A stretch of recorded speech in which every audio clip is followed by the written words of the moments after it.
Você precisa urgentemente voltar ao seu primeiro amor. Nós precisamos, na verdade. Eu sou o pastor Rafael Nascimento e tenho uma mensagem de Deus ao seu coração. Se você crê nisso, fique conosco até o final. Antes disso, eu quero te fazer um convite especial. A curtir, a comentar, se inscrever no nosso canal e ativar as notificações para uma vez por semana ser abençoado por uma poderosa mensagem da parte de Deus nesse canal, em nome de Jesus. Deus te abençoe. A palavra que servirá de base para a mensagem dessa semana é muito importante. O tema da mensagem dessa semana é o caminho da restauração. E é sobre isso que Deus quer falar conosco. A palavra que Deus tem colocado em nossos corações e será a base para a nossa meditação é Apocalipse capítulo 2, do versículo 1 em diante, que nos diz o seguinte: Escreve ao anjo da igreja que está em Éfeso.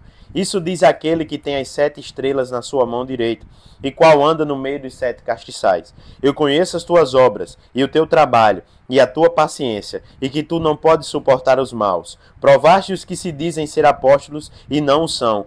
Tu o achastes mentirosos.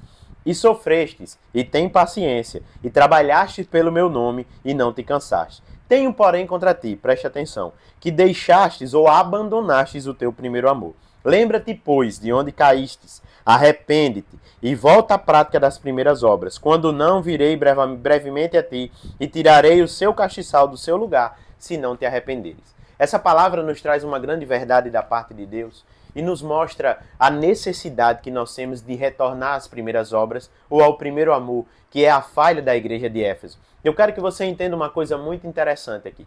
Essa igreja não carece de falta de trabalho, de falta de perseverança. Pelo contrário, Deus está dizendo a eles: eu conheço o seu trabalho. Eu sei que vocês têm trabalhado firmemente, têm tido paciência, têm perseverado em me buscar. E Deus entende e sabe que a falta daquele povo não era trabalho. E muitas vezes nós estamos nessa condição, trabalhando para Deus, fazendo alguma coisa para o Senhor. Mas existe uma coisa aqui interessante de nós avaliarmos. O grande problema da igreja de Éfeso é só um: é que eles perderam o primeiro amor. Ou seja, eles tinham um amor, mas não era igual ao de antes. Eles permaneciam ainda com o amor, mas não tinha uma coisa que é muito importante para nós, para a nossa vida espiritual, que nos faz queimar pela obra de Deus e nos faz querer sempre fazer um pouco mais para Deus, que é chamado intensidade. Às vezes nós estamos fazendo a obra de Deus, às vezes nós estamos fazendo alguma coisa para Deus, mas sem intensidade. Ou seja, sem o primeiro amor, sem um amor verdadeiro e genuíno. E é isso que Deus está dizendo. Eu sei que vocês têm feito alguma coisa para mim. Eu sei que vocês têm trabalhado pelo meu nome. O grande problema é que vocês deixaram, ou abandonaram o seu primeiro amor. Então, a chamada nessa palavra é um arrependimento, a trilhar um caminho de volta e trazer a memória, gerar arrependimento e voltar a praticar aquilo que um dia foi tão importante para esse povo. Então, a chamada de Deus é: eu preciso que vocês voltem a praticar o primeiro amor. Isso é interessante porque vai nos mostrar um caminho. E é justamente sobre isso que Deus quer falar conosco. O caminho da restauração. O mais interessante do versículo 4, e eu acho interessante de nós pontuarmos aqui, é que Deus está dizendo: vocês têm um grande problema. Vocês abandonaram o primeiro amor. Essa palavra no original grego, ela tem um sentido de divórcio. E alguém só se divorcia porque decide se divorciar. Alguém só deixa um determinado amor ou finaliza uma determinada relação por conta própria ou por desejo. Então, o que Deus está querendo dizer é: vocês decidiram deixar o primeiro amor. Não entenda uma coisa: não é perder, não é tomar, não é ser usurpado, não é ser roubado. É muito interessante esse texto. É que eles deixaram. É um ato voluntário de abandonar algo que um dia foi tão vívido, real e eficaz. Então, o que Deus está querendo dizer aos Éfesos é uma coisa: eu preciso que vocês voltem a queimar novamente com aquele amor que vocês tinham outrora na obra, nas coisas de Deus e no que vocês faziam para mim. Isso é interessante porque Deus está não só chamando os Éfesos, porque essa é uma palavra atemporal, está chamando você também. Quem sabe você tem trabalhado para Deus, tem feito alguma coisa na obra de Deus, mas o seu coração não tem a mesma intensidade de antes. E como nós estamos falando do caminho da restauração, esse caminho de volta, ele é apresentado pelo próprio Deus. E ele propõe esse caminho. A primeira coisa é interessante. Olha, são 3 pontos que vão fazer nós trilharmos o caminho da restauração e recebermos e voltarmos à prática do primeiro amor. Se nós abandonamos, a chamada de Deus é voltar. Olha que interessante isso. Se nós deixamos, se nós nos divorciamos do primeiro amor, a chamada de Deus é que nós voltemos, é que nós trilhemos de volta o caminho. E esse trilho, ele vai acontecer em 3 pontos. O primeiro, lembra-te. Sempre que Deus fala algo para nós, e a primeira coisa que Deus faz é trazer a memória daquele povo, e é interessante como a Bíblia nos diz lá em Lamentações, que nós devemos trazer à nossa memória aquilo que nos traz esperança. Então é justamente sobre isso. Trazer a memória é nós refrescarmos a nossa memória, alimentarmos ela com coisas de Deus, com coisas que têm a capacidade de nos trazer uma saudade. Então, o que Deus está querendo dizer agora, que o primeiro passo para a restauração é a lembrança ou a recordação de coisas que passaram ou do tempo anterior. E é isso que Deus está dizendo a esse povo, e talvez a você. Você precisa trazer à sua memória coisas que passaram, coisas boas do seu passado, da sua intensidade do amor, para que você possa sentir a saudade de vivê-las. Caso contrário, a gente vai permanecer trilhando o nosso caminho, acreditando que está tudo bem, aonde Deus está dizendo, falta intensidade, falta primeiro amor, falta fogo, falta vigor, falta intensidade, falta queimar no seu coração pelas coisas de Deus. Então, o que eu acho interessante, lá em Lamentações 3:21 diz isso, eu quero trazer à minha memória aquilo que me traz esperança. Então, a Bíblia vai nos dizer uma coisa, e eu me lembro muito de Neemias. A Bíblia diz que quando o irmão de Neemias, no capítulo 1 de Neemias, no versículo 2, 3 e 4, chega a ele, ele traz a resposta de como estavam os seus irmãos em Jerusalém, aquilo traz uma memória em Neemias. E ele começa a lembrar da época da glória de Jerusalém e de Israel, do quão especial era aquele lugar. E começa a lembrar de seus pais e da sua infância. E a Bíblia nos diz uma coisa interessante agora nesse momento. Que a partir do momento que traz a memória, quando é trazido a Neemias aquelas memórias que um dia foram tão vívidas e especiais, a Bíblia diz que a primeira coisa que Neemias faz é assentar-se. E eu acho interessante os 3 passos de Neemias, porque Neemias se assenta, porque existem notícias que a gente precisa assentar, ou ter uma estabilidade, tanto física como espiritual, para receber. Não agir de pronto, no bate e volta, não agir rápido, na mesma hora. A gente precisa ter a capacidade de assimilar determinadas coisas. E agora, nesse momento, Neemias está tendo a capacidade, ou está assimilando a visão que ele está recebendo do seu irmão agora e a visão que ele tinha de Israel. Isso é interessante, porque a memória, a recordação nos faz isso. E a Bíblia nos diz que o segundo passo é que ele lamenta e chora. Por quê? Porque isso gera,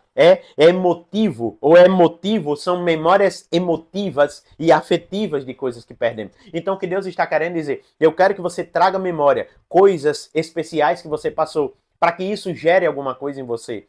Isso é interessante, porque as memórias e as lembranças, as recordações, ela tem a capacidade de mexer conosco. Só que o interessante é que o primeiro passo é a lembrança. E o segundo passo é o arrependimento. Porque, entenda uma coisa, a mera lembrança, ela não vai produzir nada. Ela só vai produzir saudade, emoções, talvez um choro, Mas a segunda coisa, e isso é interessante, é o quê? É o arrependimento. E o arrependimento, ele é gerado a partir do momento que nós somos tocados por Deus, pela palavra, por uma memória, por uma recordação. E nós agora decidimos avaliar a nossa vida atual e fazer um check-up e fazer uma restauração para que nós possamos voltar ou se arrepender de coisas que nos fizeram estar distantes daquelas memórias. Então agora o interessante que eu acho é que o arrependimento, ele é mais do que você lamentar. Ele tem o arrependimento verdadeiro, ele vem com a mudança de mente. Ou seja, eu sempre costumo dizer uma coisa, o arrependimento ele tem que produzir ações na nossa vida. Ele tem que produzir algum fruto. Eu me lembro de João Batista, lá em Mateus, no capítulo 3, no versículo 7 em diante, onde João Batista começa a pregar, e a Bíblia diz que entram na fila alguns fariseus. Ele olha para aqueles fariseus e diz, raça de víbora, quem vos ensinou a fugir da ira de Deus? Produzam, pois, frutos dignos de arrependimento. Ou seja, o que ele está querendo dizer, produzam resultados que demonstrem que verdadeiramente vocês se arrependeram. Por quê? Para entrar nessa fila aqui, tem que ter um arrependimento verdadeiro e fiel. E olha que coisa interessante isso aqui. O arrependimento, ele traz a nossa vida, ele tem que trazer junto consigo. João Batista diz, produzam frutos dignos de arrependimento, para que a gente possa se arrepender. Olha que interessante isso aqui. A Bíblia nos diz lá na história do filho pródigo, uma coisa muito interessante. E eu acho maravilhoso isso aqui. Lucas capítulo 15, a Bíblia vai nos dizer uma coisa interessante lá sobre o filho pródigo. Que quando ele chegou ao último estágio, que é o estágio da lama do pecado, entre os porcos imundos, ele deseja comer as bolotas que existiam, a comida daqueles porcos. E olha a primeira coisa, olha como a palavra é fiel. A primeira coisa é o seguinte, a Bíblia diz que ele lembrou-se. Porque as recordações, ela tem a capacidade de trazer um choque de realidade entre o atual e o passado. E ele começa a lembrar que na casa do pai dele, os funcionários comiam do bom e do melhor. E ele estava ali almejando comer aquela comida de porcos. E a Bíblia diz que nesse exato momento, esse jovem decidiu, a Bíblia diz que ele caindo em si, olha que interessante. Parece que ele estava fora de si. E estava mesmo. Porque quando nós estamos na nossa razão, quando estamos mergulhados no pecado, quando estamos com os olhos vendados para a realidade, nós achamos que estamos corretos. Talvez a igreja de Éfeso dizia, nós trabalhamos, estamos fazendo a vontade de Deus, estamos fazendo o que Deus pediu, estamos resistindo aos maus. Mas a Bíblia diz que Deus está dizendo a ele, na verdade, falta uma coisa para vocês. Vocês precisam voltar de volta, voltar novamente à prática das primeiras obras e ao primeiro amor. Isso que é interessante, porque ele caiu em si, ou seja, toda mudança, todo arrependimento, ele vem com uma palavra que no original grego significa metanoia. Que está lá em Romanos capítulo 12, versículo 2, que é o quê? Mudança de mente. Todo mundo que se arrepende, ele cai em si. E o arrependimento, ele gera atitudes. Caso contrário também, a mera lembrança, o mero arrependimento, sem ações, ele não tem capacidade de produzir restauração. Todo arrependimento, ele tem que ser seguido de atitudes novas. Arrependimento geram ações e atitudes novas. E por último, para nós finalizarmos, depois do arrependimento, vem o recomeço. Primeiro passo, a lembrança, lembra-te. Segundo passo, o arrependimento. Terceiro passo, o recomeço, que é voltar às primeiras obras. Ou voltar às primeiras práticas. Olha que interessante. Lembra-te, pois, de onde caístes. Eu costumo dizer uma coisa. Ninguém caiu em um lugar e vai levantar-se em outro. Ele precisa lembrar de onde ele caiu. Refazer os seus passos e recomeçar de onde ele caiu. O que Deus está dizendo é, você precisa avaliar o que precisa ser refeito. Você precisa avaliar o que foi perdido para que você possa voltar ao seu primeiro amor. Que Deus te abençoe. E eu já quero profetizar restauração na sua vida. O caminho da restauração precisa ser trilhado por nós para que nós possamos voltar às práticas ou à prática do primeiro amor, que é tão vital, importante e real para os últimos tempos. O que Deus está dizendo aí, o alerta é, se não brevemente virei a ti, removerei do seu lugar o teu castiçal. Não sei se você sabe, mas historicamente o lugar onde existia a igreja de Éfeso não existe mais, está em ruínas hoje. Deus removeu o castiçal. Não espere que a mão de Deus execute juízo, né? Aonde Deus está querendo oferecer misericórdia. Eu costumo dizer uma coisa, Deus oferece primeiro misericórdia para depois oferecer a justiça. Fique com a misericórdia, porque ela é melhor. Se você gostou desse vídeo, eu já quero te convidar a curtir, a comentar, a compartilhar. O mais importante, se inscrever no nosso canal e ativar as notificações para uma vez por semana ser abençoado por essa mensagem. Deus abençoe poderosamente a tua vida e a tua semana em nome de Jesus.